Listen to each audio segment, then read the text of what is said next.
সম্মানিত বন্ধুরা, আসসালামু আলাইকুম। কেমন আছেন? আজকে নিয়ে আসলাম আপনাদের সাথে নতুন একটি ভিডিও। আজকে কিছু আপনাদের সাথে শেয়ার করব। তো অবশ্যই সবাই ভিডিওটা কন্টিনিউ করে যাবেন। দেখেন আমি কি অবস্থায় আছি।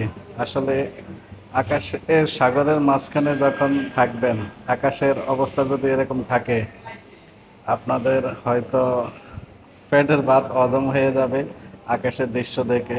দেখেন এখানে আমার উপরে আপনারা দেখতেছেন যে যারা দাঁড়ানো আছে সবাই হয়তো আনন্দ উপভোগ করে, আবার ভিতরে কিন্তু আল্লাহ আল্লাহ করে যে আল্লাহ আকাশটা যাতে ক্লিয়ার থাকে, যাতে কোনো ঝড় তুফান না আসে বা বৃষ্টি না আসে, যাতে আমরা সাগরের মাঝে।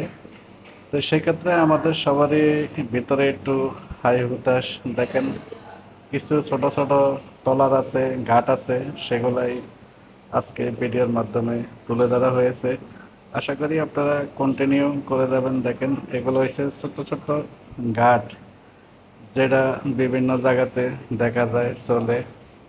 ঠিক আছে, তো এরকম কিছু কিছু দৃশ্য। আসলে ভিডিওটা ডুয়েট করার উদ্দেশ্য, ডুয়েট বানানোর উদ্দেশ্য, যাতে আমার মোবাইল দিয়ে বা আমি আসলে সামনে পিছে দুইটাই আমি ক্যাপচার করতে পারবো না।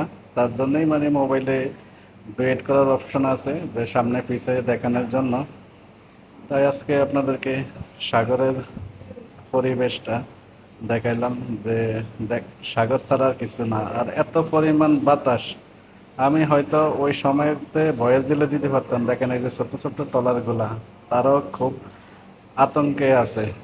তো এই টাইমটা যতটুকু জুম করার দরকার ছিল বা যতটুকু পাচ্ছি ততটুকু আপনাদেরকে মাঝে মাঝে দেখানোর চেষ্টা করতেছি। তো দেখেন আসলে আমরা কোথাও যদি একটু ঘোরাফেরা করতে যাই, তখন আমাদের দু চারটা ভিডিও এভাবে আসলে করে নিতে হয়। তা আমি কোন লঞ্চে আছি বা সেটা আপনারা হয়তো ভিডিওটা দেখলেই বলতে পারবেন। দেখেন কখনো সাগরের মাছ দিয়া, কখনো মানে তর আছে বা সাইডে চর আছে, চরের পাশে দিয়া। কি আর আকাশের অবস্থা বেশি ভালো না, তার জন্যই আসলে চরের কানিয়ে কানিয়ে যদি বাইচান্স আল্লাহ না করে যদি ঝড় তুফান শুরু হয়ে যায়, অন্তত এই গাড়ি এই সাইডে দিয়ে অন্তত লঙ্গর দিয়ে লঞ্চ থামানোর মতো অবস্থান আছে। তার জন্যই মানে তারা কখনো মাঝে যায়, কখনো কানি দিয়ে যায়। তো সেটাই আজকে আসলে এই ভিডিওটা করা বা দেখানোর, যে আপনাদের সাথে শেয়ার করা। আসলে বর্ষার সিজনে যদি আপনারা কখনো লঞ্চে কোথাও যদি ঘুরতে যান বা বেড়াতে যান, যদি আপনাদের আত্মীয় স্বজনের বাড়িতে বা আপনার নিজের বাড়ি হয়ে থাকে, তাহলে সেক্ষেত্রে দেখেন এদের সবাই সামনে বসে বসে বাতাস খাইতেছে। এখানে কিছুক্ষণ আগে বৃষ্টিও হয়েছে, বৃষ্টির কারণে সবাই একটু সতর্ক। তা আমি ভিডিওটা একদম লঞ্চের নিচের থেকে দাঁড়িয়ে ভিডিওটা করলাম। তার জন্য মানে উপরে নিচে দুই জায়গাতে আমি ফোকাস করতে পারতেছি।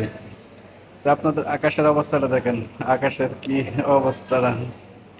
তো আশা করি আপনাদের কাছে কেমন লাগে অবশ্যই কমেন্ট বক্সে জানাবেন। আর যদি ভালো লাগে অন্তত ভিডিওটা শেয়ার দিয়ে সবাইকে দেখার সুযোগ করে দিবেন, যেমন ইন্টারেস্ট ভিডিও।